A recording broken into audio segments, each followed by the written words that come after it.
para vocês terem ideia, a produção hoje, né, do Brasil, a nossa posição, o Brasil é o 24º produtor mundial. 24 não significa expressão nenhuma.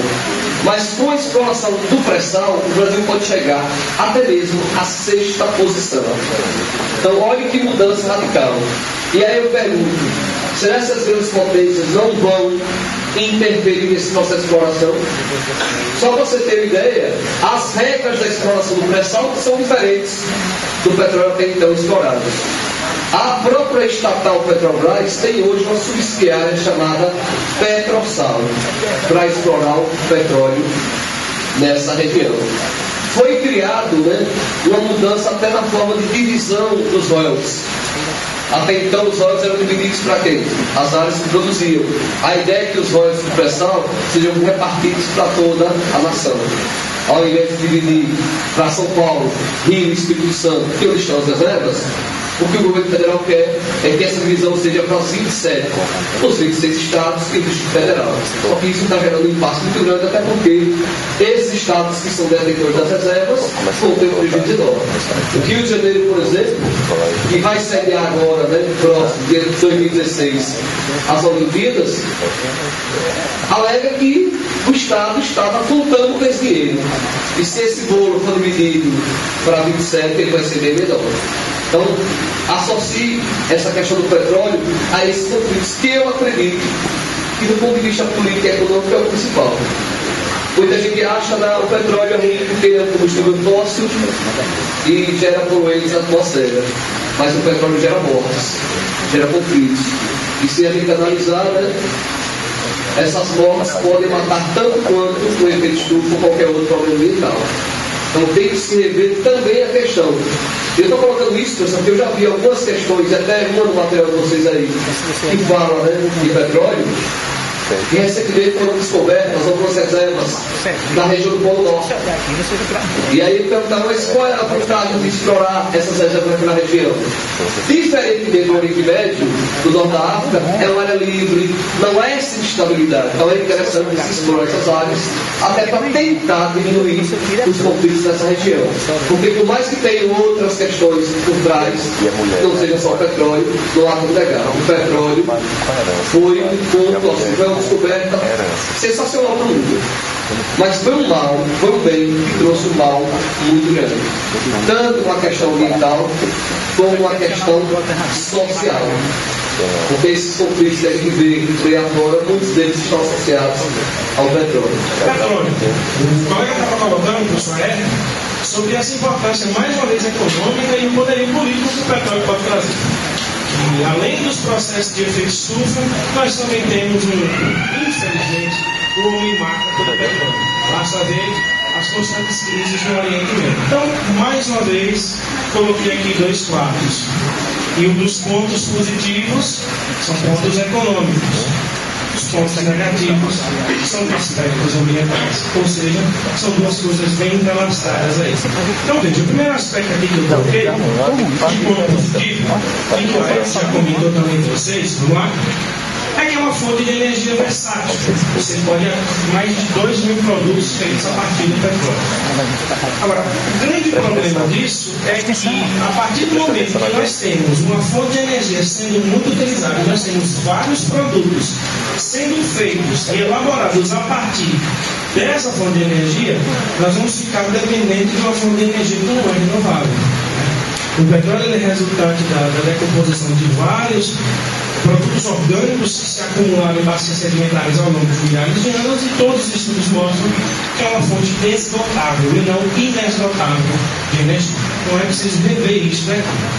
Outro aspecto positivo é que depois que a Petrobras deu esse salto de exploração, o Brasil começou a ocupar outras posições mais superiores na economia mundial. Não sei se é quarta, quinta potência, sexta potência econômica. E boa parte disso se deve aí à nossa boa e velha Petrobras. Não é um poderio econômico explorar o petróleo. Outro ponto que é positivo teria um gás natural, e hoje a questão do pré-sal foram coisas que o Eric já comentou para vocês.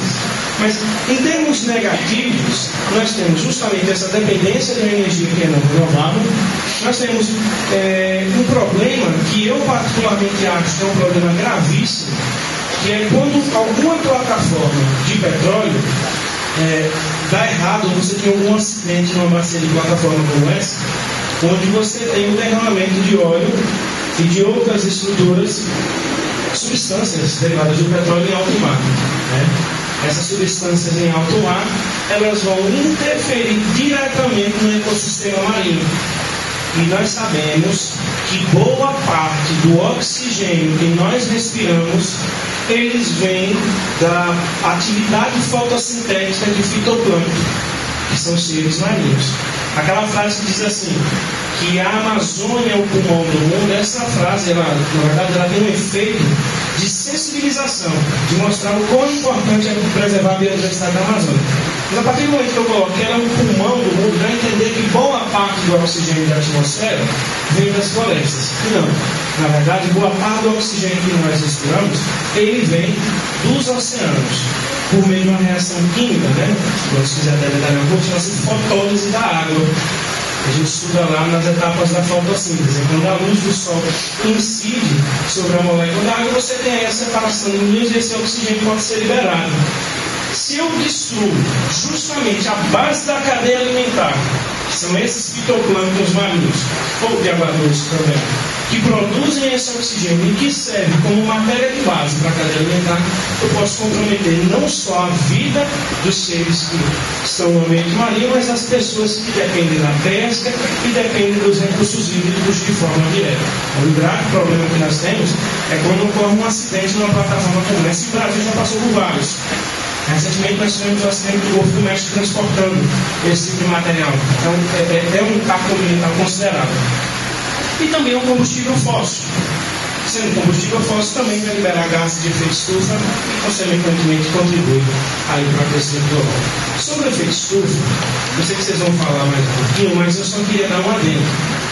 Foi uma coisa até que eu lembrei no intervalo e eu gostaria de colocar. Existe uma confusão de termos e é muito importante que se deixe isso claro. Aquecimento global e efeito estufa são duas coisas que a gente pode separar. Primeira coisa, o efeito estufa ele sempre existiu. Sempre. E é justamente por causa desse efeito estufa que nós temos condições de sobrevivência na Terra. Senão o nosso planeta seria muito frio. E boa parte das atividades vitais que acontecem aqui, de respiração, fotossíntese e qualquer outra, não existiria. O efeito estufa é sim importante.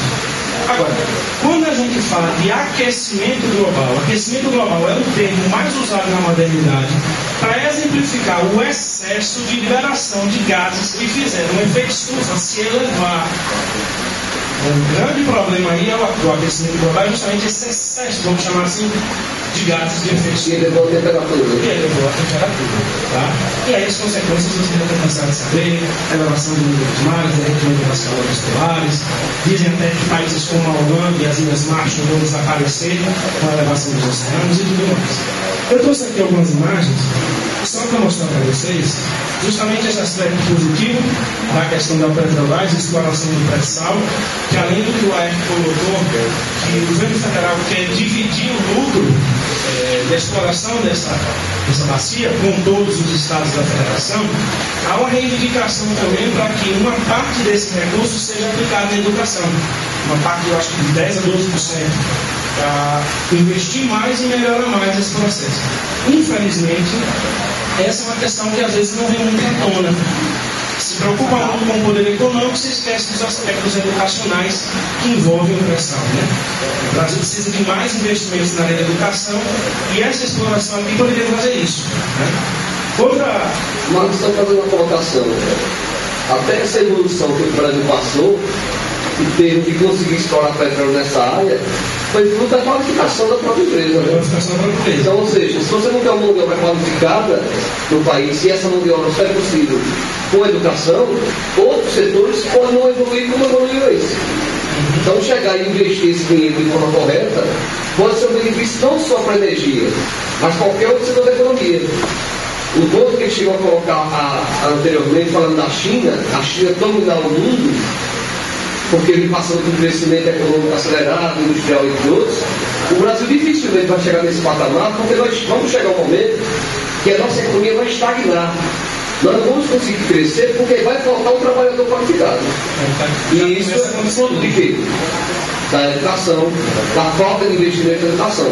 Então, se esse dinheiro, de fato, de pressão, ou 10, ou 12, ou quantos por cento for investido de forma correta na educação, vai gerar um benefício muito maior do que esse primeiro econômico.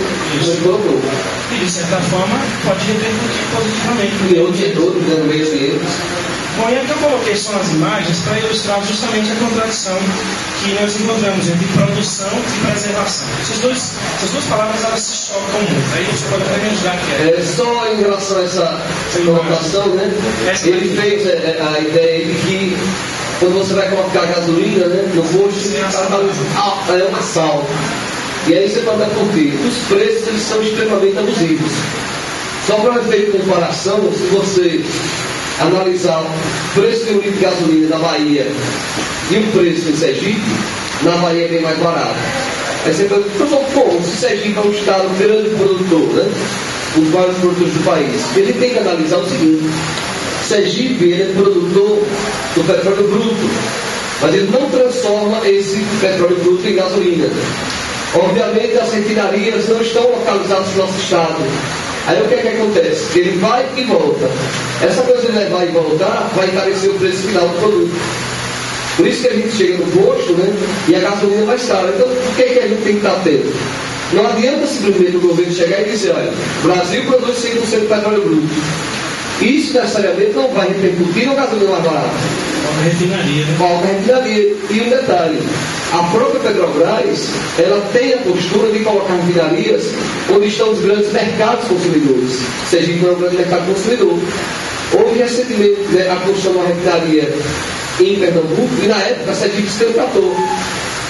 E só um detalhe: o presidente da empresa, na época, era Zé Eduardo Dutra, que é carioca de nascimento, mas sergipano, né? De vivência, né? Político sergipano, já foi candidato, né? Já foi. Ainda é um político, né? Do nosso estado. E ele recebeu críticas, né, naquele momento. Como é que pode, né? Você sergipano, mora em Sergipe, a gente está ali para Pernambuco. Eu lembro bem de uma fala dele que ele disse o seguinte: eu sou diretor, presidente da empresa, eu não sou dono dela. A empresa, obviamente, busca o quê? O lucro.